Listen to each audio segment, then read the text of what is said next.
سل بني إسرائيل كم آتيناهم من آية بينة ومن يبدل نعمة الله من بعد ما جاءته فإن الله شديد العقاب۔ بنی اسرائیل سے پوچھو ہم نے ان کو کتنی ساری کھلی نشانیاں دی تھیں، اور جس شخص کے پاس اللہ کی نعمت آ چکی ہو پھر وہ اس کو بدل ڈالے تو اسے یاد رکھنا چاہیے کہ اللہ کا عذاب بڑا سخت ہے۔ زين للذين كفروا الحياة الدنيا ويسخرون من الذين آمنوا والذين اتقوا فوقهم يوم القيامة والله يرزق من يشاء بغير حساب۔ جن لوگوں نے کفر اپنا لیا ہے ان کے لیے دنیاوی زندگی بڑی دلکش بنا دی گئی ہے اور وہ اہل ایمان کا مذاق اڑاتے ہیں، حالانکہ جنہوں نے تقوی اختیار کیا ہے وہ قیامت کے دن ان سے کہیں بلند ہوں گے، اور اللہ جس کو چاہتا ہے بے حساب رزق دیتا ہے۔ كان الناس أمة واحدة فبعث الله النبيين مبشرين ومنذرين وأنزل معهم الكتاب بالحق ليحكم بين الناس فيما اختلفوا فيه وما اختلف فيه إلا الذين أوتوه من بعد ما جاءتهم البينات بغيا بينهم فهدى الله الذين آمنوا لما اختلفوا فيه من الحق بإذنه والله يهدي من يشاء إلى صراط مستقیم۔ شروع میں سارے انسان ایک ہی دین کے پیرو تھے، پھر جب ان میں اختلاف ہوا تو اللہ نے نبی بھیجے جو حق والوں کو خوشخبری سناتے اور باطل والوں کو ڈراتے تھے، اور ان کے ساتھ حق پر مشتمل کتاب نازل کی تاکہ وہ لوگوں کے درمیان ان باتوں کا فیصلہ کرے جن میں ان کا اختلاف تھا۔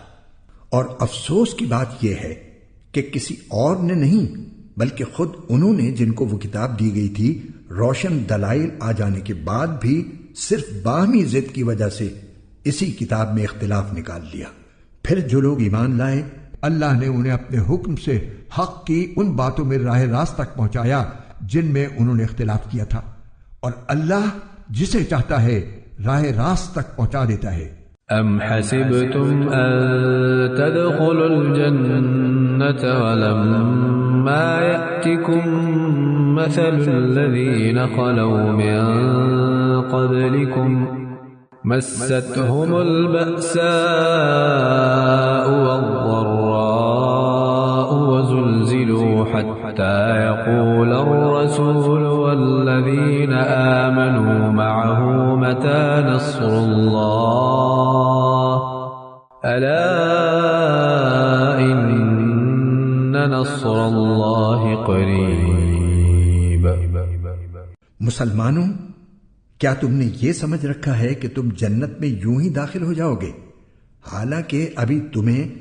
اس جیسے حالات پیش نہیں آئے جیسے ان لوگوں کو پیش آئے تھے جو تم سے پہلے ہو گزرے ہیں۔ ان پر سختیاں اور تکلیفیں آئیں اور انہیں ہلا ڈالا گیا، یہاں تک کہ رسول اور ان کے ایمان والے ساتھی بول اٹھے کہ اللہ کی مدد کب آئے گی۔ یاد رکھو اللہ کی مدد نزدیک ہے۔ يسألونك ماذا ينفقون قل ما أنفقتم من خير فللوالدين والأقربين واليتامى والمساكين وابن السبيل وما تفعلوا من خير فإن اللہ به علیم۔ لوگ آپ سے پوچھتے ہیں کہ وہ اللہ کی خوشنودی کے لیے کیا خرچ کریں۔ آپ کہہ دیجئے کہ جو مال بھی تم خرچ کرو وہ والدین، قریبی رشتہ داروں، یتیموں، مسکینوں اور مسافروں کے لیے ہونا چاہیے، اور تم بھلائی کا جو کام بھی کرو اللہ اس سے پوری طرح باخبر ہے۔ كتب عليكم القتال وهو كره لكم وعسى أن تكرهوا شيئا وهو خير لكم وعسى أن تحبوا شيئا وهو شر لكم والله يعلم وأنتم لا تعلمون۔ تم پر دشمنوں سے جنگ کرنا فرض کیا گیا ہے اور وہ تم پر گراں ہے، اور یہ عین ممکن ہے کہ تم ایک چیز کو برا سمجھو حالانکہ وہ تمہارے حق میں بہتر ہو، اور یہ بھی ممکن ہے کہ تم ایک چیز کو پسند کرو حالانکہ وہ تمہارے حق میں بری ہو، اور اصل حقیقت تو اللہ جانتا ہے اور تم نہیں جانتے۔ يسألونك عن الشهر الحرام قتال فيه قل قتال فيه كبير وصد عن سبيل الله وكفر به والمسجد الحرام وإخراج أهله منه أكبر عند الله والفتنة أكبر من القتل ولا يزالون يقاتلونكم حتى يردوكم عن دينكم إن استطاعوا ومن يرتد منكم عن دينه فيمت وهو كافر فأولئك حبطت أعمالهم في الدنيا والآخرة وأولئك أصحاب النار هم فيها خالدون۔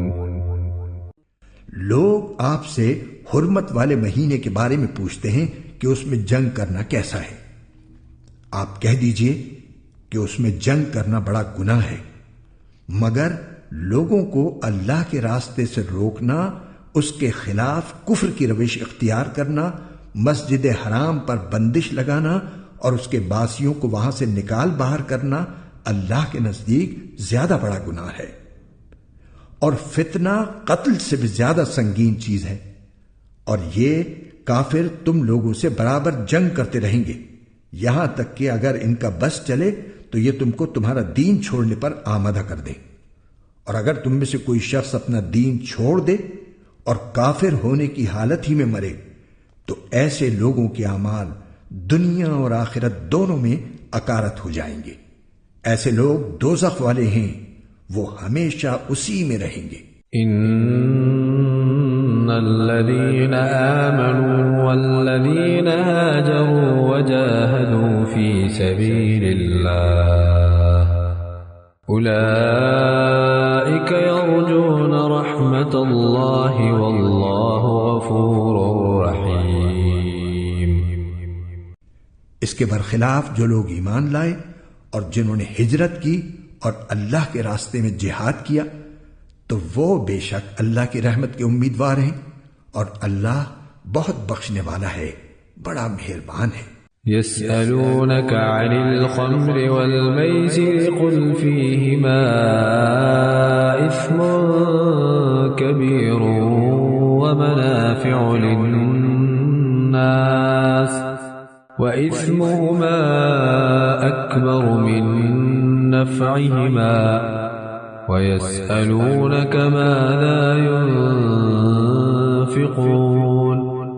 قل العفو كذلك يبين الله لكم الآيات لعلكم تتفكرون۔